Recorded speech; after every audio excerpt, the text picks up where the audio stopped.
और बड़ी खबर राजस्थान से आ रही है। राजस्थान पर अगले 24 घंटे भारी पड़ने वाले हैं। मौसम विभाग ने येलो अलर्ट जारी कर दिया है, जिसमें राज्य के जोधपुर, जालौर, जैसलमेर और बाड़मेर में भारी बारिश का अनुमान है। इसके अलावा गुरुवार को अजमेर, कोटा, भरतपुर, जयपुर, उदयपुर, जोधपुर के साथ बीकानेर में बारिश हो सकती है। यही नहीं, इस पूरे हफ्ते रुक रुक कर बारिश होते रहने की चेतावनी जारी कर दी गई है, यानी कि लोगों को पूरे हफ्ते बारिश की मार झेलनी पड़ सकती है। यही हाल मध्य प्रदेश, गुजरात, छत्तीसगढ़ और ओडिशा में भी रहने वाला है। समंदर में चीन से निपटने के लिए ताइवान ने अपनी खतरनाक पनडुब्बी को लॉन्च करने की तैयारी पूरी कर ली है और असल में दोनों देशों के बीच जारी तनातनी से हालात काफी नाजुक बने हुए हैं और ताइवान को आशंका है कि चीन कभी भी उस पर हमला बोल सकता है।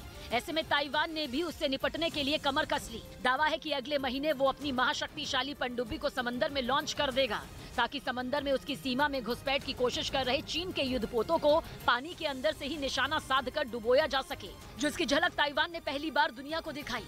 मतलब ये कि ताइवान भी चीन के साथ आर पार की लड़ाई का मन बना चुका है। इसलिए उसने चीन को तीखे तेवर दिखाने के लिए समंदर में पनडुब्बी तैनात करने का फैसला किया, जो कोई मामूली पनडुब्बी नहीं, बल्कि इसमें ऐसी कई खूबियां हैं जिसकी वजह से दुश्मन के लिए इसका पता लगाना नामुमकिन नहीं तो बेहद मुश्किल साबित हो सकता है, क्योंकि दूसरी पनडुब्बियों की तरह ये भी समंदर से आने वाली आवाजों को कवर के तौर पर इस्तेमाल करने की ताकत रखती है। और ताइवान ने दावा किया कि उसकी सेना के बेड़े में शामिल होने वाली ये पहली स्वदेशी पनडुब्बी होगी, जिसकी समंदर में तैनाती चीन की टेंशन बढ़ा सकती है, क्योंकि उसे फिलहाल इस पनडुब्बी की असल ताकत का अंदाजा नहीं लग पाएगा, जिसका नाम तक अभी दुनिया को पता नहीं। उसकी खतरनाक तकनीक की जानकारी तो दूर की बात, मतलब चीन को ये पता नहीं लग पाएगा कि उसका दुश्मन उसके युद्धपोतों पर कब और कैसे हमला करेगा। मतलब जो चीन समंदर में बेखौफ होकर अपने युद्धपोतों से ताइवान पर मिसाइलें बरसा रहा था, उसे घेरने के लिए ताइवान ने एक नया दांव चल दिया और समंदर में उस पनडुब्बी को तैनात करने का ऐलान कर दिया, जिसे इस खास डिफेंस प्रोग्राम के तहत तैयार किया गया। इसे पूरी तरह अपने देश में तैयार करना ताइवान के उन टारगेट में एक है, जिसे चीन को चुनौती देने के लिए ताइवान हमेशा से हासिल करना चाहता था। और इस पनडुब्बी के बारे में अब तक जो जानकारी सामने आई, उसके मुताबिक ताइवान की इस स्वदेशी पनडुब्बी का वजन 2500 करीब टन है, जबकि इसकी लंबाई 70 मीटर है। खबर है कि अमेरिका, दक्षिण कोरिया और कनाडा समेत कई देशों ने इस तरह की 8 पनडुब्बियां तैयार करने में ताइवान की मदद की। यह भी दावा किया गया कि इस पनडुब्बी की मदद से अमेरिका की खतरनाक एंटी शिप मिसाइल हार्पून और 1700 किलो तक के गोले दागे जा सकेंगे, जिसकी तैनाती का मकसद समंदर में चीन के बढ़ते दबदबे को टक्कर देना है। हालांकि पनडुब्बियों के मामले में ताइवान की तुलना में चीन अभी भी कई गुना शक्तिशाली है। जहां चीन के पास इस वक्त आधुनिक तकनीक से लैस 60 पनडुब्बियां मौजूद है, तो वहीं इस नई पनडुब्बी की तैनाती से पहले ताइवान के बेड़े में महज 4 पनडुब्बियां हैं, जिनमें से 2 दूसरे विश्व युद्ध के वक्त की हैं। बाहुबली अतीक अहमद के बेटे ने लखनऊ में सरेंडर किया। फरार चल रहे बाहुबली अतीक अहमद के बेटे उमर ने लखनऊ की सीबीआई कोर्ट में सरेंडर कर दिया, जिसके बाद अदालत ने उन्हें अपहरण और जेल में पिटाई के आरोप में 14 दिनों की न्यायिक हिरासत में भेजा। महाराष्ट्र के गोंदिया में शिवनाथ एक्सप्रेस पटरी से उतर गई। हालांकि राहत की बात यह रही कि इस हादसे में कोई बड़ा नुकसान नहीं हुआ। यूपी के महोबा में श्रद्धालुओं से भरी एक गाड़ी और बाइक की टक्कर हो गई। इस हादसे में बाइक पर सवार 2 लोगों की मौत हो गई और 2 लोग जख्मी हो गए।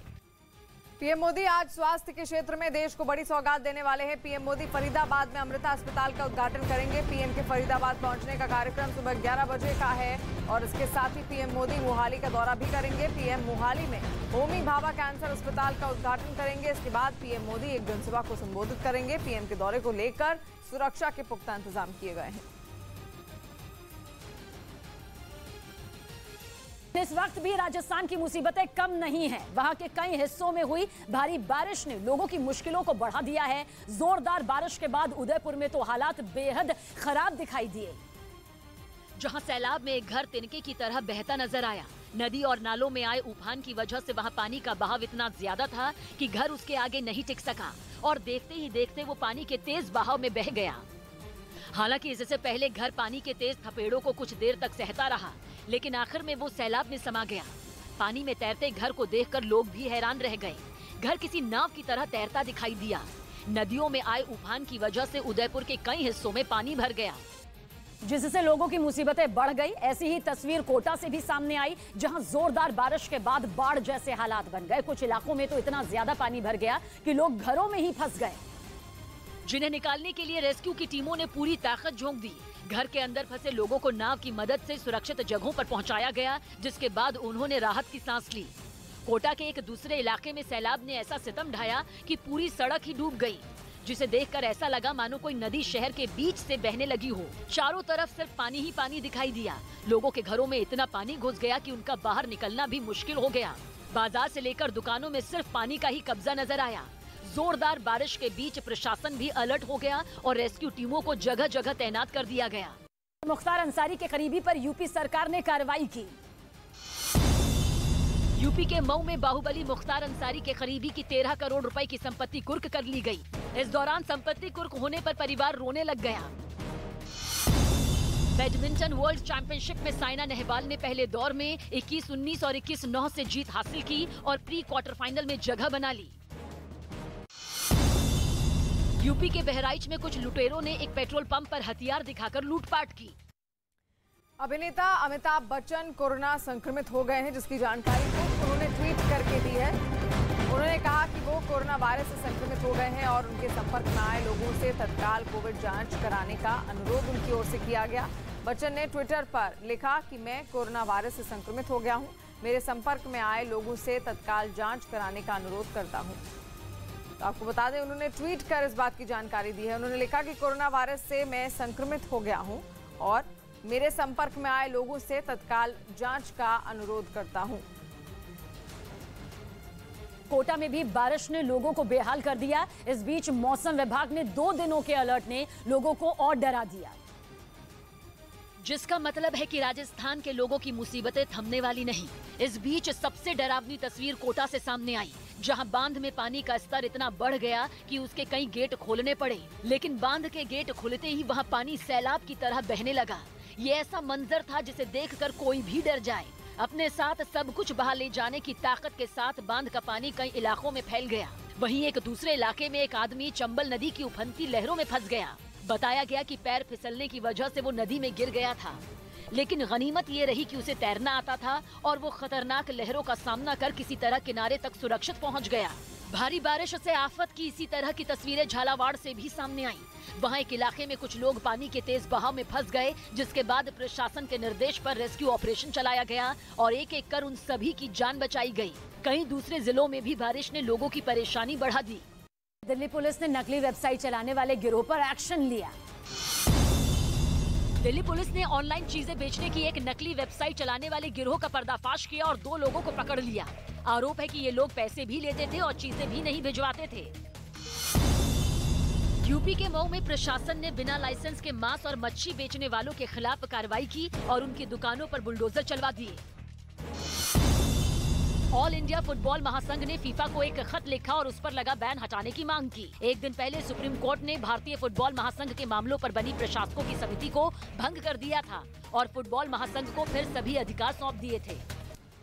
उधर बिहार की महागठबंधन सरकार आज विधानसभा में अपना बहुमत साबित करेगी, लेकिन फ्लोर टेस्ट से पहले नीतीश सरकार की टेंशन बढ़ गई है। वर्तमान स्पीकर विजय सिन्हा ने पद छोड़ने से इनकार कर दिया है, जिसकी सियासी बयानबाजी तेज अब हो गई है। विधानसभा के डिप्टी स्पीकर ने कहा कि नैतिकता के आधार पर स्पीकर विजय सिन्हा को इस्तीफा देना चाहिए। मैं बिहार विधानसभा अध्यक्ष के रूप में मेरे विरुद्ध लगाए गए अविश्वास प्रस्ताव का प्रतिकार करते हुए इस्तीफा नहीं दूंगा। मध्य प्रदेश के कई इलाकों में बाढ़ ने ऐसी तबाही मचाई कि वहां के लोगों के लिए इन हालात में अपनी जिंदगी का हर पल काटना मुश्किल हो गया। राज्य में सबसे बुरा हाल विदिशा का हुआ, जहां आसमान से इतना पानी बरसा कि कई इलाके पानी में समा गए। इन हालात में जो जहां था वहीं फंस गया। ऐसे में बाढ़ में फंसे लोगों को सुरक्षित जगहों तक पहुंचाने की जिम्मेदारी होमगार्ड के जवानों ने ली। सामने आई एक तस्वीर में होमगार्ड के कुछ जवान एक मकान में फंसे लोगों को बाहर निकालते दिखे। इसके लिए एक जवान मकान के बाहर लगी टेंट पर चढ़ा और फिर एक एक कर लोगों को नाव में बिठाया।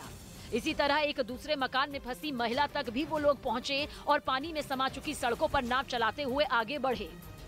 और ये हालात विदिशा में किसी एक जगह के नहीं दिखे। बताया जा रहा है कि वहां के ज्यादातर इलाकों का यही हाल है। क्योंकि भारी बारिश से बेतवा नदी का जलस्तर बढ़ गया और फिर उस पानी ने अलग अलग इलाकों में अपने पैर पसारने शुरू कर दिए। देखते ही देखते वो पानी लोगों के लिए आफत बन गया। वहाँ के एक इलाके में तो सड़कों पर करीब 8 फीट पानी भर गया, जिस वजह से सड़कें पानी में कहीं गुम हो गईं। इतना पानी विदिशा ने पहले कभी नहीं देखा। जहाँ आप निगाह डालेंगे, जितनी दूर आप निगाह डालेंगे, आपको सिर्फ पानी नजर आएगा। इन जगहों पर लोगों के घरों में भी पानी घुस गया, जिस वजह से उनका वहाँ रहना तक मुश्किल हो गया। क्योंकि पानी ने मकानों के अंदर घुसकर वहां मौजूद सामान को भारी नुकसान पहुंचाया। लोगों के सामने इतनी मुसीबत खड़ी हो गई कि वो इन हालात में खुद को बचाएं या फिर घर में मौजूद सामान को। लेकिन इन हालात से जूझना उनके लिए मजबूरी बन गई। परेशानी तो घर से बाहर निकलने पर भी कम नहीं दिखी। जगह जगह सड़कों पर पानी का कब्जा नजर आया, जिसकी चपेट में भोपाल विदिशा स्टेट हाईवे भी आ गया। हाईवे पर जबरदस्त पानी भरा दिखा। इसके बावजूद कुछ लोग अपनी जान जोखिम में डालकर रास्ते को पार करते दिखाई दिए, जबकि हाईवे पर दोनों तरफ गाड़ियों की लंबी कतारें भी लग गईं। 5 फीट पानी जो है सड़क के ऊपर भरा हुआ है और यहाँ पर लोग गाड़ियाँ निकालने के लिए जल्दी है, सबको जल्दी है। हाईवे की नदी में तब्दील होने के बाद भी जो लोग नहीं माने और अपनी गाड़ी पर सवार होकर रास्ते को पार करने की ठानी, उन्हें इसका खामियाजा भी भुगतना पड़ा। कई लोगों की गाड़ियां इस पानी में बंद हो गईं, जिन्हें फिर अपनी बंद गाड़ी को ही पैदल लेकर आगे बढ़ना पड़ा। और ऐसे में बाढ़ से मची तबाही की समीक्षा करने के लिए राज्य के मुख्यमंत्री शिवराज सिंह चौहान विदिशा के दौरे पर निकले, जिन्होंने कई बाढ़ प्रभावित इलाकों में मची विनाश की तस्वीरों को खुद वहां पहुंचकर देखा। इसके लिए वो नाव पर बैठकर अलग अलग इलाकों में पहुंचे। उन्होंने वहां बाढ़ की वजह से बने हालातों को करीब से देखा, साथ ही वहां के लोगों से बातचीत भी की। उनका हालचाल जाना, उन्हें इस हालात से बाहर निकालने का भरोसा दिया। यही नहीं, उन्होंने अपने सामने ही कई लोगों को सुरक्षित जगहों पर पहुंचाने के लिए नाव पर बैठाया। कुछ बच्चों को तो वो अपने साथ ही नाव पर बैठाकर ले गए। इससे पहले उन्होंने आसमान से हेलीकॉप्टर में बैठकर भी बाढ़ की चपेट में आए इलाकों का दौरा किया। और राज्य में बाढ़ से बिगड़े हालात को सुधारने के लिए उन्होंने वीडियो कॉन्फ्रेंसिंग के जरिए एक मीटिंग बुलाई, जिसमें शिवराज सिंह चौहान ने बाढ़ से हो रहे नुकसान को रोकने के लिए अफसरों को जरूरी कदम उठाने के निर्देश भी दिए। क्योंकि बारिश से मध्य प्रदेश के कई इलाकों में तबाही मची, जिसमें मंदसौर भी शामिल है, जहां लगातार पानी बरसने के कारण शिवना नदी उफान पर आ गई और वहां का मशहूर पशुपतिनाथ मंदिर भी पानी में डूबा नजर आया। शिवना नदी में उफान तेज होता जा रहा है। भगवान पशुपतिनाथ महादेव का पूरा परिसर जलमग्न हो चुका है। इन हालात में जिला प्रशासन ने लोगों को हिदायत दी कि वो किसी भी संकट में फंसने से बचने के लिए घरों में ही रहें। प्रशासन अपनी तरफ से पूरी तरीके से अलर्ट मोड पर है। कुछ इसी तरह के हालात सीहोर में भी देखे गए। वहां तेज बारिश की वजह से नर्मदा नदी में पानी बढ़ गया, जिस वजह से उसके आसपास मौजूद इलाके टापू में तब्दील हो गए। इन हालात में लोगों के माथे पर चिंता की लकीरें पड़ गईं, क्योंकि चारों तरफ पानी से घिरने से उनकी मुश्किलें बढ़ गईं। जम्मू कश्मीर में आतंकी साजिश नाकाम कर दी गई। बारामूला में सुरक्षा बल के आतंकियों ने एक ठिकाने पर छापेमारी की और वहां से बड़ी मात्रा में हथियार बरामद किए। जम्मू कश्मीर के नौशेरा में सीमा पार से कुछ आतंकियों ने घुसपैठ की कोशिश की, लेकिन सुरक्षा बल ने वहां 2 आतंकियों को ढेर कर दिया, जबकि बाकी वापस भाग गए। पिछले दिनों पहलगाम सड़क हादसे में घायल हुए आईटीबीपी के एएसआई नंदन सिंह श्रीनगर के अस्पताल में शहीद हो गए। और इधर उत्तराखंड के हरिद्वार में एक लड़की ने आत्महत्या के इरादे से गंग नहर के पुल में छलांग लगा दी। देखते ही देखते लड़की पानी में छटपटाने लगी, जिसके बाद लड़की को बचाने के लिए एक आदमी नदी में कूद गया और उसे बचाने की कोशिश करता दिखा। कड़ी मशक्कत के बाद आदमी लड़की को किनारे पर ले आया। तब तक 2 और लड़के पुल से नहर के किनारे तक पहुंच गए और दोनों को नहर से बाहर निकाला गया। तो वहीं पुल के ऊपर खड़े कुछ लोगों ने इसका वीडियो बना लिया। हालांकि लड़की ने सुसाइड की कोशिश क्यों की, अभी तक इसकी वजह साफ नहीं हो सकी है। पूरा मामला रानीपुर कोतवाली इलाके का है। उधर पुलिस ने भी मामले की जानकारी होने से इनकार किया है। चीन के हमले की आशंका के बीच ताइवान ने अपने देश के सभी युवाओं के लिए मिलिट्री ट्रेनिंग को जरूरी कर दिया है। ऐसा इसलिए क्योंकि विदेशी नेताओं और खासतौर पर अमेरिकी सांसदों के दौरे से चीन बुरी तरह तिलमिलाया है, जिसके बाद ताइवान को हर वक्त जंग का डर सताने लगा है। और ऐसे हालातों से निपटने के लिए ही उसने अपने देश के सभी युवाओं के लिए मिलिट्री ट्रेनिंग को जरूरी कर दिया। ताइवान सरकार ने साफ तौर पर कह दिया है कि इसमें हिस्सा लेना सबके लिए जरूरी है और इससे बचने के लिए किसी भी तरह का बहाना नहीं माना जाएगा, क्योंकि हर एक की मेडिकल जांच खुद ताइवान की सरकार करवाएगी। इसके अलावा सेना में युवाओं की भागीदारी बढ़ाने के लिए वहां नियमों में भी काफी बदलाव किए गए।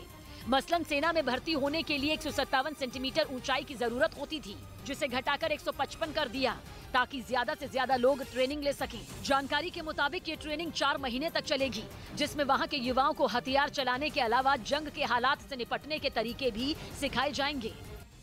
और जम्मू कश्मीर के कठुआ जिले में बीजेपी के एक नेता का शव संदिग्ध स्थिति में पेड़ से लटका हुआ मिला है। पुलिस के मुताबिक हीरानगर कस्बे में बीजेपी नेता सोमराज का शव पेड़ से लटका हुआ मिला। फिलहाल मामले की जांच के लिए एसआईटी गठित कर दी गई है। पुलिस के मुताबिक एक ग्रामीण ने इसकी सूचना पुलिस को दी। शरीर पर शव के निशान भी कुछ पाए गए हैं। पुलिस ने शव को पोस्टमार्टम के लिए भेज दिया है। पुलिस के मुताबिक सोमराज 2 दिन से लापता थे। नेता के परिजनों ने हत्या की आशंका जताई है। ताइवान हथियाने की चाल चल रही चीन ने ऐलान किया कि वो ताइवान को रेत का निर्यात नहीं करेगा, जिसका सीधा मतलब यह है कि चीन ताइवान की सेमीकंडक्टर इंडस्ट्री को नुकसान पहुंचाना चाहता है। क्योंकि ताइवान सेमीकंडक्टर चिप बनाने में इस्तेमाल होने वाले सिलिकॉन का उत्पादन रेत से करता है, या यूं कहें कि ताइवान रेत से ऐसा सोना बनाता है जिससे पूरी दुनिया की मशीनें, गाड़ियां और फोन चलते हैं। यही नहीं, जिन मिसाइलों और लड़ाकू विमानों के दम पर दुनिया भर के देश एक दूसरे को आंख दिखा रहे हैं, उनमें लगने वाली सेमीकंडक्टर चिप भी इसी रेत से बनते हैं। यानी चीन ने ताइवान को रेत का निर्यात रोककर उसकी अर्थव्यवस्था की रीढ़ की हड्डी तोड़ने की कोशिश की। उसने ऐलान किया कि वो ताइवान को रेत का निर्यात नहीं करेगा। चारों तरफ समंदर से घिरे ताइवान के पास यूं तो काफी रेत है, लेकिन फिर भी वो बहुत सी रेत का आयात करता है, जिसमें चीन की भी हिस्सेदारी है। चीन ने दावा किया कि ताइवान ने रेत आयात का 1/3 हिस्सा अकेले चीन से आता है और चीन उसी हिस्सेदारी को खत्म करके ताइवान को परेशान करना चाहता है। वो अलग बात है कि ताइवान चीन के इस चाल को फ्लॉप बता रहा है, क्योंकि ताइवान का दावा है कि उसके रेत आयात में चीन की हिस्सेदारी केवल 1% है। इसके लिए उसके प्रतिबंध का ताइवान पर कोई असर नहीं होगा। उल्टा ताइवान में सेमीकंडक्टर इंडस्ट्री से जुड़े लोगों का मानना है कि चीन ने ऐसा करके खुद अपने पैरों पर कुल्हाड़ी मारी, क्योंकि अगर उसने चीन को सेमीकंडक्टर चिप देना बंद कर दिया तो शी जिनपिंग के देश के पहिए थम जाएंगे। That will be a disaster. I can just say that will be a disaster in the supply chain. If there's the stop in the supply chain, that will cause the big problem. Taiwan की semiconductor industry पर पूरी दुनिया की नजर है। चीन हो या अमेरिका, दोनों को ताइवान में बनने वाली सेमीकंडक्टर चिप चाहिए, क्योंकि दोनों देशों के लड़ाकू विमानों और सैटेलाइट प्रोजेक्ट में इनकी जरूरत है। शायद यही वजह है कि चीन ने सारी दुनिया एक तरफ रखकर ताइवान से सेमीकंडक्टर मांगने का सिलसिला जारी रखा है। महाराष्ट्र में जारी सियासी घमासान पर सुप्रीम कोर्ट में सुनवाई हुई। अदालत ने शिवसेना के उद्धव ठाकरे और एकनाथ शिंदे विवाद से जुड़े मामलों को 5 जजों की संवैधानिक पीठ के पास भेज दिया। जमीन केस में संजय राउत की गिरफ्तारी के बाद गवाह स्वप्ना मुंबई में ईडी के दफ्तर पहुंची, जहां उन्होंने अपने बयान दर्ज करवाए। राज ठाकरे की पार्टी एमएनएस ने धार्मिक जगहों से अवैध लाउडस्पीकर हटवाने के बाद नो हलाल मुहिम शुरू करने की बात कही। एमएनएस नेता यशवंत किल्लेदार ने इस मामले में पार्टी कार्यकर्ताओं को एक खत भी लिखा। पब्लिक अवेयरनेस करना जरूरी है और अवेयरनेस के पीछे हम लोग ज्यादा लगे हैं। और टीआरपी की रेस में न्यूज 18 इंडिया से आज तक लगातार पिछड़ता जा रहा है। आपका पसंदीदा न्यूज चैनल न्यूज 18 इंडिया आज तक पर बहुत बड़ी बढ़त बना चुका है। इस हफ्ते की टीआरपी में न्यूज 18 इंडिया को आज तक से 10% ज्यादा दर्शकों ने देखा है। प्राइम टाइम में न्यूज 18 इंडिया के पास 14% मार्केट शेयर है, जबकि 12.3% के साथ आज तक बहुत पीछे है। प्राइम टाइम में न्यूज 18 इंडिया को आज तक से 13% ज्यादा दर्शकों ने देखा है। दिन की टीआरपी की अगर बात करें तो दिन की टीआरपी में भी न्यूज 18 इंडिया के आगे आज तक कहीं नहीं टिकता। आज तक से 15% ज्यादा दर्शक न्यूज 18 इंडिया को देखते हैं। हमारे दर्शकों का भरोसा ही हमें लगातार बना रहा है देश का नंबर 1 न्यूज चैनल। आज तक और इंडिया टीवी को पछाड़ न्यूज 18 इंडिया बना भारत का नंबर 1 न्यूज चैनल। देखते रहिए न्यूज 18। देश दिया कि देश की आजादी के जश्न को इस बार नहीं मनाया जाएगा, क्योंकि पुतिन इस दिन को खराब करने के लिए कुछ बेहद गंदा प्लान तैयार कर सकते हैं। और ये बैन सिर्फ यूक्रेन के स्वतंत्रता दिवस के कार्यक्रम पर ही नहीं लगा, बल्कि लोगों को ये हिदायत दी गई कि वो 24 अगस्त को किसी भी सार्वजनिक कार्यक्रम में ना जुटें, क्योंकि ऐसी जगहों पर रूस की तरफ से हमला किया जा सकता है। और ये बैन जेलेंस्की ने एक दिन के लिए नहीं लगाया, बल्कि इसकी शुरुआत इस हफ्ते सोमवार से हो चुकी है, जो कि गुरुवार तक रहेगी। यानी जेलेंस्की को खतरा है कि पुतिन आजादी के जश्न वाले हफ्ते में कभी भी हमला कर सकते हैं। ऐसे में एहतियात बरतते हुए कीव में सार्वजनिक कार्यक्रमों पर बैन लगा दिया गया, क्योंकि कहा जा रहा है कि पुतिन कीव में तबाही मचाने के लिए मिसाइल अटैक कर सकते हैं। न सिर्फ मिसाइल हमला, बल्कि कीव पर भारी गोलाबारी की भी खबरें हैं। जिससे ज़ेलेंस्की की टेंशन बढ़ गई, क्योंकि राजधानी कीव में मिसाइल हमला या गोलाबारी का मतलब है ज़ेलेंस्की के गढ़ में पुतिन की सेंध लगाना, और ये बात यूक्रेन के राष्ट्रपति को बर्दाश्त नहीं। हालांकि यूक्रेन पर हमला बोलने के बाद से रूस ने कई बार कीव पर कब्जे की कोशिश की, लेकिन वो ज़ेलेंस्की की फौज की मुस्तैदी के कारण कीव पर कभी कोई बड़ा मिसाइल हमला और बमबारी नहीं कर पाया। एहतियात बरतते हुए कीव के अलावा खार्किव के मेयर ने भी गुरुवार तक के लिए शाम 4 बजे से सुबह 7 बजे तक कर्फ्यू लगा दिया। निकोलेव के गवर्नर ने भी लोगों को बुधवार तक घर से काम करने की सलाह दी। कहा तो ये भी जा रहा है कि पुतिन के निशाने पर सरकारी इमारतें भी हैं, जिन्हें वो तबाह करने की प्लानिंग कर रहे हैं। उधर बीजेपी नेता सोनाली फोगाट के परिवार वालों ने उनकी मौत के पीछे साजिश का शक जाहिर किया। एक दिन पहले ही गोवा में हार्ट अटैक की वजह से उनकी मौत हो गई थी। लेकिन परिवार का दावा कुछ और ही है। उनका कहना है कि 22 अगस्त की सुबह उनकी सोनाली फोगाट से बातचीत हुई थी, जिसमें उन्होंने अपने खिलाफ साजिश की आशंका जताई थी। तो शाम को भी ऐसे ही करने लगी, मेरे को कुछ गड़बड़ लग रहा है कि मेरे ऊपर कुछ साजिश हो रही है। घर वालों ने ये भी बताया कि गोवा जाने से पहले सोनाली बिल्कुल ठीक थी, कोई बीमारी भी नहीं थी उसके। अभी हम ये बोल दें भाई वो बीमार रखती थी या कोई बीमार था, कोई कभी बुखार तक नहीं रखी आज तक। परिवार ने जानकारी दी कि सोनाली कुछ दिनों की शूटिंग के लिए गोवा गई थी और वो वहां से 27 अगस्त को लौटने वाली थी। लेकिन 22 अगस्त की रात को उनकी तबीयत अचानक बिगड़ गई। जिस वक्त उनकी तबीयत खराब हुई वो वहां एक रेस्टोरेंट में मौजूद थी। सूत्रों के मुताबिक सोनाली फोगाट को बेचैनी की शिकायत के बाद फौरन अस्पताल ले जाया गया, जहां उनकी मौत हो गई। जिसके बाद गोवा पुलिस ने बयान जारी कर ये बताया कि सोनाली फोगाट की मौत हार्ट अटैक से हुई और उनके शरीर पर किसी तरह के चोट के निशान नहीं थे। लेकिन परिवार वाले उनकी मौत के पीछे साजिश का शक जता रहे हैं। करीब 6 साल पहले 2016 में सोनाली के पति संजय फोगाट की भी संदिग्ध परिस्थितियों में मौत हो गई थी। इस बीच हरियाणा के शिक्षा मंत्री कंवरपाल गुर्जर ने सोनाली के घर वालों से बातचीत की।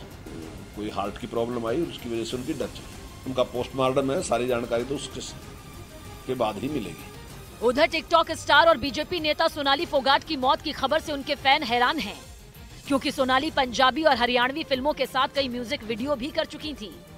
मतलब ये कि राजनीति के साथ सोनाली फिल्मों में काफी एक्टिव थी और वो गोवा शूटिंग के सिलसिले में भी गई थी। यही नहीं, मौत से कुछ घंटे पहले ही उन्होंने इंस्टाग्राम पर एक वीडियो भी शेयर किया था, जिसमें वो पगड़ी पहनी नजर आई। यही नहीं, वीडियो में सोनाली खुशी से दौड़ती भी दिखी। इस वीडियो के अलावा उन्होंने कुछ तस्वीरें भी शेयर की, यानी सोशल मीडिया के साथ वो सियासत में भी एक्टिव थी। और 2008 में बीजेपी से जुड़ने के बाद 2019 में सोनाली ने हरियाणा की आदमपुर सीट से चुनाव में ताल ठोकी थी, लेकिन वो इस सीट पर कांग्रेस नेता कुलदीप बिश्नोई के खिलाफ चुनाव हार गई थी। हालांकि अब कुलदीप बिश्नोई बीजेपी में शामिल हो चुके हैं। उधर फीफा वर्ल्ड कप के मेजबान कतर ने इसकी सुरक्षा की तूफानी तैयारी तेज कर दी। इस साल 20 नवंबर से कतर में फीफा वर्ल्ड कप 2022 की शुरुआत होनी है और पश्चिम एशिया में फुटबॉल विश्व कप का आयोजन करने वाला कतर पहला देश है। इसलिए उसने सुरक्षा के ऐसे पुख्ता इंतजाम किए कि इवेंट के दौरान कोई परिंदा भी उसकी एयर स्पेस में पर नहीं मार पाएगा, क्योंकि उसकी सुरक्षा का जिम्मा सौंपा गया है दुनिया के सबसे खतरनाक माने जाने वाले यूरोफाइटर टाइफून को, जिसकी पहली खेप भी यूके की एरोस्पेस कंपनी BAE से मिल चुकी है। पिछले दिनों खुद कतर के डिप्टी PM इन विमानों की डिलीवरी लेने यूके पहुंचे थे। इस दौरान कतर की एयरफोर्स के कमांडर भी लड़ाकू विमानों के साथ दिखाई दिए। खबर है कि ब्रिटिश रॉयल एयरफोर्स और रॉयल नेवी मिलकर फीफा वर्ल्ड कप के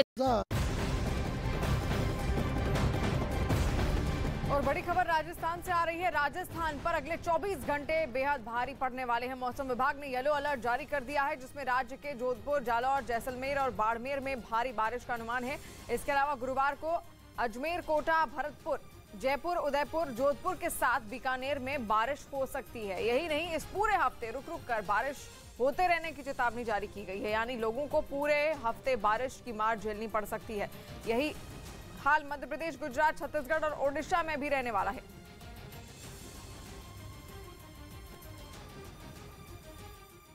इनमें बेहद घातक मानी जाने वाली सुपरसोनिक ब्रिमस्टोन मिसाइल भी लोड की जा सकेंगी, जो पिछले दिनों यूक्रेन युद्ध में अपनी ताकत का लोहा मनवा चुकी हैं। नमस्ते, आपके साथ मैं हूं सबीना तामंग देशमुख। आप देख रहे हैं देश का number 1 news channel news 18 India. Rajasthan की मुसीबतें कम नहीं हैं। वहां के कई हिस्सों में हुई भारी बारिश ने लोगों की मुश्किलों को बढ़ा दिया है। जोरदार बारिश के बाद उदयपुर में तो हालात बेहद खराब दिखाई दिए, जहां सैलाब में एक घर तिनके की तरह बहता नजर आया। नदी और नालों में आए उफान की वजह से वहां पानी का बहाव इतना ज्यादा था कि घर उसके आगे नहीं टिक सका और देखते ही देखते वो पानी के तेज बहाव में बह गया। हालांकि इससे पहले घर पानी के तेज थपेड़ों को कुछ देर तक सहता रहा, लेकिन आखिर में वो सैलाब में समा गया। पानी में तैरते घर को देखकर लोग भी हैरान रह गए। घर किसी नाव की तरह तैरता दिखाई दिया। नदियों में आए उफान की वजह से उदयपुर के कई हिस्सों में पानी भर गया, जिससे लोगों की मुसीबतें बढ़ गई। ऐसी ही तस्वीर कोटा से भी सामने आई, जहां जोरदार बारिश के बाद बाढ़ जैसे हालात बन गए। कुछ इलाकों में तो इतना ज्यादा पानी भर गया कि लोग घरों में ही फंस गए, जिन्हें निकालने के लिए रेस्क्यू की टीमों ने पूरी ताकत झोंक दी। घर के अंदर फंसे लोगों को नाव की मदद से सुरक्षित जगहों पर पहुंचाया गया, जिसके बाद उन्होंने राहत की सांस ली। कोटा के एक दूसरे इलाके में सैलाब ने ऐसा सितम ढाया कि पूरी सड़क ही डूब गई, जिसे देखकर ऐसा लगा मानो कोई नदी शहर के बीच से बहने लगी हो। चारों तरफ सिर्फ पानी ही पानी दिखाई दिया। लोगों के घरों में इतना पानी घुस गया कि उनका बाहर निकलना भी मुश्किल हो गया। बाजार से लेकर दुकानों में सिर्फ पानी का ही कब्जा नजर आया। जोरदार बारिश के बीच प्रशासन भी अलर्ट हो गया और रेस्क्यू टीमों को जगह जगह तैनात कर दिया गया।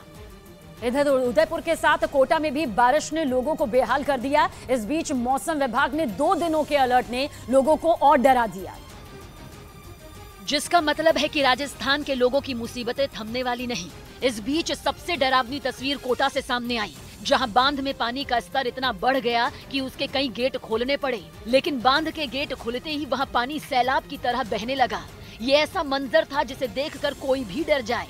अपने साथ सब कुछ बहा ले जाने की ताकत के साथ बांध का पानी कई इलाकों में फैल गया। वहीं एक दूसरे इलाके में एक आदमी चंबल नदी की उफनती लहरों में फंस गया। बताया गया कि पैर फिसलने की वजह से वो नदी में गिर गया था, लेकिन गनीमत ये रही कि उसे तैरना आता था और वो खतरनाक लहरों का सामना कर किसी तरह किनारे तक सुरक्षित पहुंच गया। भारी बारिश से आफत की इसी तरह की तस्वीरें झालावाड़ से भी सामने आई। वहां एक इलाके में कुछ लोग पानी के तेज बहाव में फंस गए, जिसके बाद प्रशासन के निर्देश पर रेस्क्यू ऑपरेशन चलाया गया और एक एक कर उन सभी की जान बचाई गई। कई दूसरे जिलों में भी बारिश ने लोगों की परेशानी बढ़ा दी। उधर मध्य प्रदेश के कई इलाकों में बाढ़ ने ऐसी तबाही मचाई कि वहां के लोगों के लिए इन हालात में अपनी जिंदगी का हर पल काटना मुश्किल हो गया। राज्य में सबसे बुरा हाल विदिशा का हुआ, जहां आसमान से इतना पानी बरसा कि कई इलाके पानी में समा गए। इन हालात में जो जहां था वहीं फंस गया। ऐसे में बाढ़ में फंसे लोगों को सुरक्षित जगहों तक पहुंचाने की जिम्मेदारी होमगार्ड के जवानों ने ली। सामने आई एक तस्वीर में होमगार्ड के कुछ जवान एक मकान में फंसे लोगों को बाहर निकालते दिखे। इसके लिए एक जवान मकान के बाहर लगी टेंट पर चढ़ा और फिर एक एक कर लोगों को नाव में बिठाया। इसी तरह एक दूसरे मकान में फंसी महिला तक भी वो लोग पहुंचे और पानी में समा चुकी सड़कों पर नाव चलाते हुए आगे बढ़े। और ये हालात विदिशा में किसी एक जगह के नहीं दिखे। बताया जा रहा है कि वहां के ज्यादातर इलाकों का यही हाल है, क्योंकि भारी बारिश से बेतवा नदी का जलस्तर बढ़ गया और फिर उस पानी ने अलग अलग इलाकों में अपने पैर पसारने शुरू कर दिए। देखते ही देखते वो पानी लोगों के लिए आफत बन गया। वहां के एक इलाके में तो सड़कों पर करीब 8 फीट पानी भर गया, जिस वजह से सड़कें पानी में कहीं गुम हो गईं। इतना पानी विदिशा ने पहले कभी नहीं देखा। जहां आप निगाह डालेंगे, जितनी दूर आप निगाह डालेंगे, आपको सिर्फ पानी नजर आए।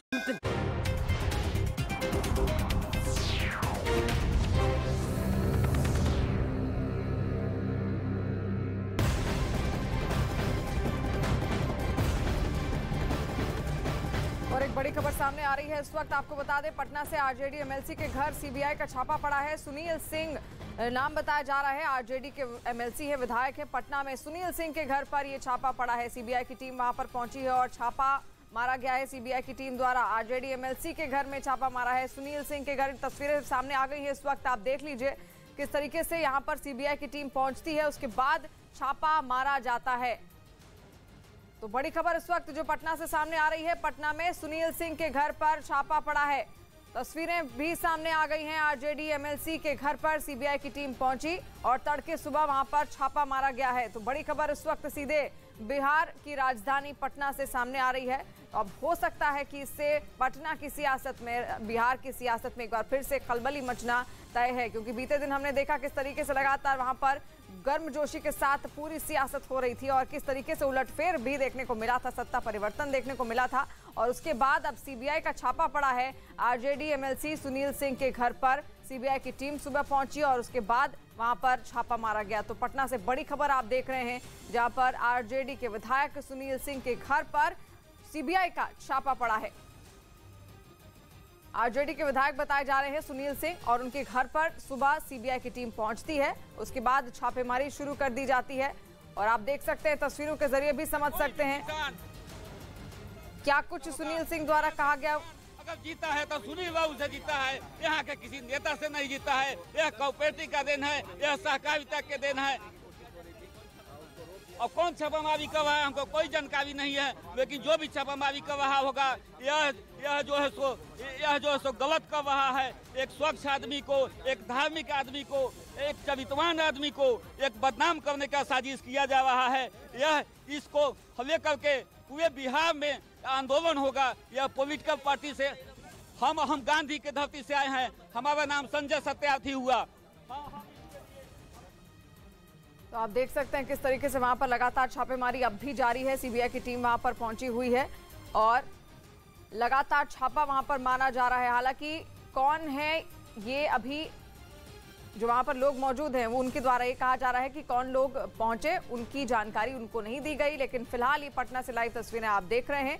तो सुनील सिंह जो कि आरजेडी के विधायक बताए जा रहे हैं, उनके घर पर ये छापा पड़ा है। बीते दिनों हमने देखा था किस तरीके से लगातार सत्ता परिवर्तन हुआ था और जेडीयू ने आरजेडी का दामन थाम लिया था, और उसके बाद से अब यहाँ पर बड़ा छापा एक तरीके से कहा जा सकता है इसको, आरजेडी एमएलसी सुनील सिंह के घर पर पड़ा है।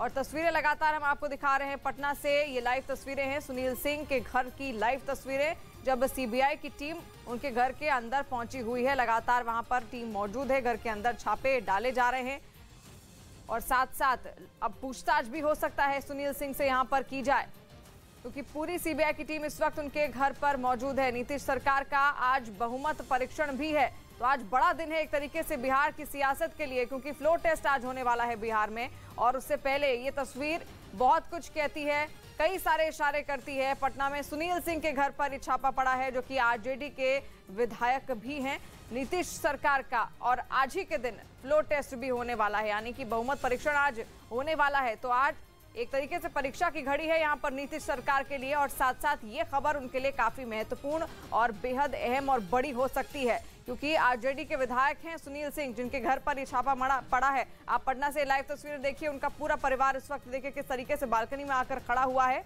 और अंदर सीबीआई की टीम लगातार छापे मार रही है, यानी कि उनकी ओर से सबूत यहाँ पर जुटाए जा सकते हैं। नीतीश सरकार का बहुमत परीक्षण आज होने वाला है, लेकिन साथ ही साथ ये बड़ी तस्वीर पटना से जो आज के दिन की सामने आ रही है, इस वक्त हम आपको दिखा रहे हैं, जहां पर सुनील सिंह के घर पर सीबीआई की टीम इस वक्त मौजूद है।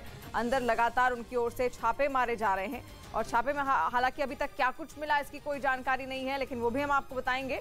लेकिन फिलहाल ये तस्वीरें आप देखिए, पटना से लाइव तस्वीरें आप देख रहे हैं। आरजेडी एमएलसी के घर पर सीबीआई का छापा पड़ा है। उनका पूरा परिवार इस वक्त तिलमिलाया हुआ है और बालकनी के बाहर खड़े होकर आप देख सकते हैं, ये तस्वीरें उनके परिवार की हैं। और पटना में आज फ्लोर टेस्ट भी होने वाला है। आपको ये बता दें कि बिहार जो नीतीश सरकार है वो अपना फ्लोर टेस्ट भी देगी, यानी कि बहुमत परीक्षण उसका होगा। एक बड़ी परीक्षा की घड़ी उसके लिए जहां पर आज है, तो ये खबर भी उसके लिए बेहद बड़ी हो सकती है, क्योंकि आरजेडी के विधायक हैं सुनील सिंह, जिनके घर पर इस वक्त सीबीआई की टीम पहुंची हुई है, जहां पर छापा पड़ रहा है। पटना से लाइव तस्वीरें फिलहाल हम आपको दिखा रहे हैं। विक्रांत यादव इस वक्त हमारे साथ फोन लाइन पर भी जुड़ गए हैं। विक्रांत, जहां एक और फ्लोर टेस्ट है, वहां पर ये जो तस्वीर आज सामने आ रही है, सुनील सिंह के घर पर सीबीआई की टीम पहुंची हुई है, कितनी बड़ी तस्वीर निकाल कर लाएगी? देखिए, इस तरीके का अंदेशा जताया जा रहा था कि सीबीआई और ईडी वहां पर छापेमारी कर सकती है। इस तरीके की खबर जो है विपक्ष की ओर से नीतीश कुमार की सरकार के फ्लोर टेस्ट से पहले ऐसा हो सकता है, ऐसी बातें कल आरजेडी की तरफ से कही भी गई थी। और लगातार जब से सत्ता परिवर्तन हुआ था, आरजेडी और जेडीयू के नेता इस तरीके की बात कर रहे थे, लेकिन जांच एजेंसी ने का ये कहना है, जांच एजेंसी के सूत्रों का कहना है कि वो अपनी जानकारी के आधार पर ये छापेमारी कर रही है। और इस समय आरजेडी के एमएलसी सुनील सिंह के घर पर छापेमारी हो रही है और इसके अलावा एक सांसद के घर पर भी छापेमारी की सूचना सामने आ रही है। हालांकि अभी उनका नाम सामने नहीं आया, लेकिन सुनील सिंह के घर पर सीबीआई की टीम पहुंच चुकी है और वहां पर छापेमारी की जा रही है। और नीतीश सरकार के फ्लोर टेस्ट यानी उनके शक्ति परीक्षण से ठीक पहले जांच एजेंसी, केंद्रीय जांच एजेंसी के छापेमारी से बिहार का जो राजनीतिक पारा है वो एक बार फिर गर्म होगा और राजनीतिक बयानबाजी, आरोप प्रत्यारोप का दौर भी अभी कुछ देर में ही देखने को मिल सकता है। जी विक्रांत, यहाँ पर अब बयानबाजी शुरू जरूर हो सकती है, लेकिन बड़ी तस्वीर इस वक्त सीधे पटना से हम दिखा रहे हैं, जहाँ पर नीतीश सरकार का आज बहुमत परीक्षण तो है ही, एक परीक्षा की घड़ी आज उनके लिए है, लेकिन साथ साथ ये जो खबर इस वक्त पटना से सामने आ रही है, जिसकी तस्वीरें भी हम आपको दिखा रहे हैं, जहाँ पर आरजेडी एमएलसी सुनील सिंह को इस वक्त आप देख रहे हैं अपने बालकनी में वो खड़े हैं और साथ साथ ऊपर उनका परिवार भी, उनकी पत्नी भी खड़ी है। तो यहाँ पर उनके घर पर इस वक्त सीबीआई की टीम मौजूद है और लगातार वहां पर छापे मारे जा रहे हैं, क्योंकि इससे पहले लगातार आरजेडी और जेडी की ओर से अंदेशा लगाया जा रहा था कि इस तरीके के छापे पड़ सकते हैं। हालांकि यहाँ पर सीबीआई का ये कहना है कि उनकी ओर से जो जानकारी उनको मिलती है उसके हिसाब से वो छापे यहाँ पर लगातार करते हैं। और विक्रांत लगातार हमारे साथ जुड़े हुए हैं। विक्रांत, देखिए अभी कुछ ही देर में फ्लोर टेस्ट भी आज होना है, लेकिन उससे पहले जो ये तस्वीर आज निकलकर सामने आ रही है, जो सीबीआई की टीम यहाँ पर पहुंची है, किस ओर इशारा करती है, क्या मायने इसके निकाले जा सकते हैं? जांच एजेंसी अपनी तरफ से यही उसका कहना है, उनके सूत्रों का भी यही कहना है कि वो अपनी केंद्रीय जो स्तर पर जो जानकारी मिलती है उसके आधार पर छापेमारी करती है। लेकिन पिछले कुछ दिनों से देश में एक बड़ी बहस चल रही है। विपक्ष की तरफ से ये सीधा आरोप लगाया जा रहा है कि सरकार के इशारे पर उनको परेशान किया जाता है, विपक्षी नेताओं को परेशान किया जाता है। और जिस तरीके से आज जो फ्लोर टेस्ट के ठीक पहले ये छापेमारी हो रही है सुनील सिंह के घर पर, सुनील सिंह एमएलसी है आरजेडी के, तेजस्वी यादव की पार्टी के, और उनके घर पर छापेमारी सीबीआई की और एक और सांसद के घर पर भी छापेमारी की सूचनाएं आ रही है। हालांकि अभी उसकी पुष्टि नहीं हुई है, लेकिन इस तरीके से केंद्रीय जांच एजेंसी की छापेमारी, वो भी फ्लोर टेस्ट से ठीक पहले, तो विपक्ष जरूर इस पर सवाल उठाएगा। आरजेडी और जेडीयू के बड़े नेताओं की तरफ से बयानबाजी सामने आएगी और उनका सीधा आरोप केंद्रीय बीजेपी पर रहेगा और उनका सीधा यही कहना होगा कि बीजेपी के इशारे पर ये की जा रही है।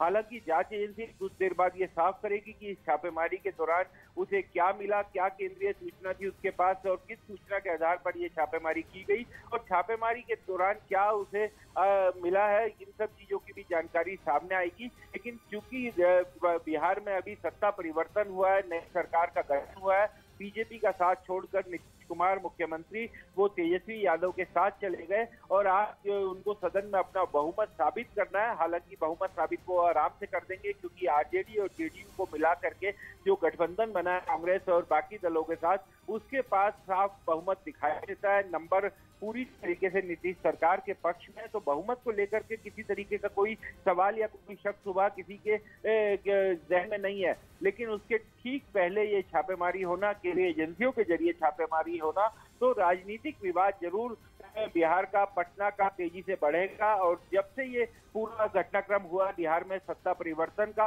तब से बीजेपी और जेडीयू के बीच खास तौर पर बहुत ही तल्ख रिश्ते हो गए। मुख्यमंत्री पर भी बीजेपी के नेताओं ने सीधे आरोप लगाए और उसके बाद आज आरजेडी के नेता के यहाँ पर छापेमारी होना, आरजेडी एमएलसी सुनील सिंह के यहाँ पर छापेमारी होना, तो इसके बाद राजनीतिक आरोप प्रत्यारोप काफी ज्यादा देखने को मिल सकता है।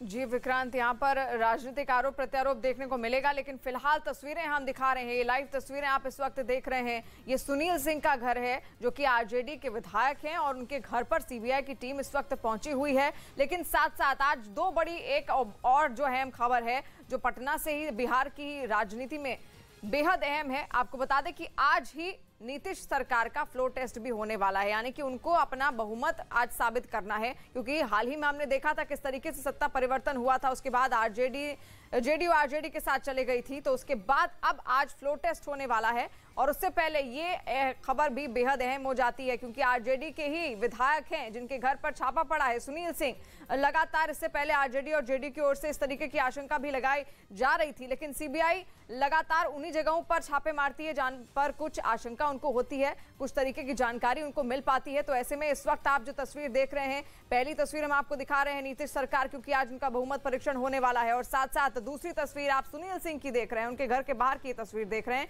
जहां पर सीबीआई की टीम इस वक्त उनके घर के भीतर पहुंची हुई है। हालांकि फिलहाल घर के भीतर से क्या क्या मिला छापेमारी के दौरान, इसको लेकर अभी कोई आधिकारिक बयान सीबीआई की ओर से नहीं आया है। जब वो लोग हैं, कल ही हमारे डिप्टी सीएम ने मीटिंग में कहा था कि ये लोग अब इस स्तर पर जाएंगे, और आप तो 24 घंटे का भी वक्त नहीं लिया, उस स्तर पर उससे नीचे उतर करके आप सामने आ गए। हमारे नेताओं की यहाँ रेड कर रहे हैं। किस बात की भाई, किस बात की खुन्नस है कि एक सरकार आपके अनुरूप नहीं चल पाई, उसने जन सरोकार के लिए गठबंधन बदल लिया, इसका है, इसकी खुन्नस है। पॉलिटिकली लड़िए ना, लेकिन आपने जिस प्रकार से हमारे नेताओं, अलग अलग नेताओं, हमारे साथ जुड़े हुए लोगों पर जो किया ना 26 वर्षों से हम देख रहे हैं। डिप्टी सीएम लगातार ये बात कह रहे हैं, आप एक ऐसा माहौल पैदा कर रहे हैं ना, आपने इन संस्थाओं के चरित्र को तहस नहस कर दिया। अब जो कहते थे ना चाल चरित्र चेहरा, अब उसके नतीजे में देखिएगा कि एक दिन वो भी आएगा जब आप नहीं होंगे, आप भी इसकी जद में आएंगे। कौन सा ये पॉलिटिकल लड़ाई लड़ रहे हैं, वो तो अफसोस की बात है। मैं समझता हूं कि दिल्ली से लेकर महाराष्ट्र और फिर बिहार, आपके पास स्क्रिप्ट वही है कि पॉलिटिकली नहीं लड़ पाएंगे। ये संगठन जो आपके हाथ के तोते हैं, इनको इनकी छत पे पहुंचा, लेकिन ये बिहार है, बिहार अपने तरीके से लेगा बदला। ये मैं यही कह रहा हूं कि देखिए, इन लोगों की पॉलिटिकल समझ, आज बिहार विधानसभा में फ्लोर टेस्ट कितना महत्वपूर्ण दिन है बिहार के लिए, और आज का दिन चुना इन्होंने किसके लिए? डराने के लिए। अरे बार बार तेजस्वी जी एक बात कहते हैं, बिहारी हैं, टिकाऊ हैं, बिकाऊ नहीं है, डरेंगे भी नहीं। तय करिए, मुश्किल ना हो जाए, कहीं ऐसा ना हो जाए कि ये जो आपके संगठन है, जिसको मैं तो बार बार कहता हूँ, अब इनको बेकार आप लोग भी सीबीआई, ईडी, आईटी कहते हैं, ईडी वीडी मत बोलिए, बोलिए भाजपा का एक संगठन फलाना, भाजपा का दूसरा संगठन चिलाना, भाजपा का तीसरा संगठन ढिमकाना। ये इनके चरित्र की हकीकत है। लेकिन मैं दोहरा रहा हूँ, ये बिहार है, ये इस तरह के छापे आपको एक अच्छी नसीहत दे के जाएंगे ताकि आगे आप ऐसा ना करें। तो आरजेडी नेता मनोज झा को आप सुन रहे थे यहाँ पर, और सियासी बयानबाजी जिस तरीके से उम्मीद की जा रही थी अब लगातार शुरू भी हो गई है। आरजेडी का बयान, यहाँ पर आरजेडी के मनोज झा का बयान हमने सुन लिया। और साथ साथ इस वक्त तस्वीर आप देखिए, पटना से लाइव तस्वीरें हम दिखा रहे हैं। सीबीआई ने छापा मारा है, जो एमएलसी हैं, विधायक हैं आरजेडी के सुनील सिंह, उनके घर पर। और खास बात यह है, आज की एक और अहम खबर जो है आपको बता दें कि नीतीश सरकार का आज फ्लोर टेस्ट होने वाला है, यानी कि अपना बहुमत आज आरजेडी और जेडीयू को मिलकर साबित करना है। तो ऐसे में आज परीक्षा की घड़ी भी उनके लिए है। हालांकि उम्मीद यही जताई जा रही है कि बेहद आराम से वो अपना बहुमत परीक्षण पास कर लेंगे, इस फ्लोर टेस्ट को वो पास कर लेंगे। लेकिन फिर भी आज की जो बेहद अहम तस्वीर है वो आरजेडी एमएलसी के घर पर जो छापा पड़ा है उसको लेकर अब जिस तरीके से लगातार बिहार की सियासत यहाँ पर एक बार फिर से गर्माती हुई नजर आ रही है। चंद्रमोहन हमारे साथ फोन लाइन पर जुड़े हुए हैं। चंद्रमोहन, इस छापेमारी को लेकर फिलहाल और क्या जानकारियां सामने आ रही है? बिल्कुल, देखिए सीबीआई सूत्रों से जो जानकारी मिली है उसके मुताबिक न सिर्फ सुनील कुमार सिंह जो आरजेडी के एमएलसी हैं, बल्कि अशफाक करीम जो राज्यसभा के सांसद हैं, उनके भी आवास पर सेंट्रल एजेंसी की टीम अभी पहुंची है और पूरे घर को सर्च किया जा रहा है। जो जानकारी मिली है उसके मुताबिक अशफाक करीम के ऊपर यह आरोप है कि जो जमीन के बदले नौकरी की बात रेलवे में की गई थी, उसको लेकर अशफाक करीम के घर पर टीम पहुंची है सीबीआई की। जबकि सुनील कुमार सिंह जो अब तक खुलकर कुछ सीबीआई की टीम बताने के लिए तैयार नहीं है, लेकिन जिस तरह से छापेमारी हुई है इससे यह साफ तौर पर जाहिर हो रहा है कि कहीं ना कहीं इन लोगों को लेकर सीबीआई सूत्रों को या सीबीआई जो जांच एजेंसी है उसके पास कुछ जानकारी मिली होगी, जिसको लेकर ये सीबीआई की टीम आज अहले सुबह जो आरजेडी के एमएलसी हैं सुनील कुमार सिंह, उनके घर पर पहुंची है। सुनील कुमार सिंह आरजेडी के एमएलसी हैं और साथ ही बिस्कोमान के चेयरमैन भी हैं, जिसके जरिए बिहार और कई राज्यों में खाद्य और साथ ही जो किसान से जुड़े हुए चीजें होती हैं खेती के लिए, उनको पहुंचाने का काम बिस्कोमान के जरिए किया जाता है। तो अब सीबीआई की टीम दोनों के आवास पर पहुंची है और पूरे मामले की छानबीन की जा रही है कि अशफाक करीम जो राज्यसभा के सांसद हैं, उनके घर पर भी टीम अभी सीबीआई की मौजूद है और साथ ही सुनील कुमार सिंह जो आरजेडी के एमएलसी भी हैं और बिस्कोमान के चेयरमैन भी हैं, उनके घर पर भी सर्च किया जा रहा है। जी, यानी कि 2 जगहों पर इस वक्त छापे पड़ रहे हैं। एक तो सुनील सिंह का घर हम दिखाई रहे हैं और साथ साथ अशफाक करीम जो कि राज्यसभा के मेंबर भी हैं, उनके घर पर भी इस वक्त सीबीआई की टीम पहुंची हुई है। और कहा यह जा रहा है कि कुछ ऐसी जानकारियां मिली थी जिसके बाद सीबीआई की टीम को आना पड़ा और छापेमारी लगातार अब भी जारी है। तो पटना से बड़ी खबर हम आपको दिखा रहे हैं और साथ ही साथ आज नीतीश सरकार का बहुमत परीक्षण भी है, फ्लोर टेस्ट भी आज है, यानी कि आज परीक्षा की घड़ी भी उनके लिए है, आरजेडी और जेडीयू के लिए। लेकिन इस परीक्षा की घड़ी को आखिर किस तरीके से पार करेंगे, क्योंकि अब ये बेहद अहम हो जाता है, क्योंकि 2 जगहों पर इस वक्त सीबीआई की टीम मौजूद है, जिसमें से एक आरजेडी के विधायक हैं सुनील सिंह, जिनके घर पर सीबीआई की टीम मौजूद है, और अशफाक करीम जो कि राज्यसभा के मेंबर भी हैं, उनके घर पर भी सीबीआई की टीम पहुंची हुई है। कहा यह जा रहा है कि जमीन के बदले नौकरी का ये पूरा मामला था, जिसके बाद सीबीआई की टीम वहां पर पहुंची। चंद्रमोहन लगातार सारी अपडेट्स हम तक पहुंचा रहे हैं। चंद्रमोहन, अभी तक क्या सीबीआई की ओर से कोई भी तरीके का आधिकारिक बयान इस पूरे छापेमारी को लेकर सामने आया है? बिल्कुल, देखिए अब तक ये साफ नहीं हो पाया है कि छापेमारी के पीछे की वजह क्या है, क्योंकि सीबीआई की जो टीम पहुंची है वो कुछ भी बात करने से भी इनकार कर रही है। और जो मुझे जानकारी मिली है उसके मुताबिक आरजेडी राज्यसभा के सांसद हैं फैयाज अहमद, उनके घर पर भी सीबीआई की टीम पहुंची है और साथ ही आरजेडी के पूर्व एमएलसी हैं सुबोध राय, उनके घर पर भी सीबीआई की टीम पहुंची है। हालांकि अब तक ये प्राइमरी जानकारी है, जिसके मुताबिक ये अपने दर्शकों को मैं खबर बता रहा हूं कि आरजेडी के राज्यसभा सांसद हैं फैयाज अहमद, उनके भी ठिकानों पर सीबीआई की छापेमारी चल रही है। हालांकि अब तक सीबीआई सूत्रों से जो जानकारी मिली है उसके मुताबिक जो आरजेडी के पूर्व एमएलसी हैं सुबोध राय, उनके घर पर भी सीबीआई की टीम पहुंची है। तो कुल मिलाकर अभी तक आरजेडी के जो 4 नेता हैं जिनके घर पर छापेमारी चल रही है, और सुनील कुमार सिंह जो आरजेडी के एमएलसी हैं, बिस्कोमान के चेयरमैन हैं, उनके घर पर छापेमारी चल रही है। तो साथ ही जो अशफाक करीम है राज्यसभा सांसद हैं, उनके घर पर भी छापेमारी चल रही है। और इसके अलावा जो मुझे जानकारी मिली है उसके मुताबिक आरजेडी के राज्यसभा सांसद हैं फैयाज अहमद, उनके भी ठिकानों पर सीबीआई की टीम पहुंची है। और आरजेडी के पूर्व एमएलसी हैं सुबोध राय, उनके घर पर भी सीबीआई की टीम पहुंची है। तो अब तक 4 लोगों के घर पर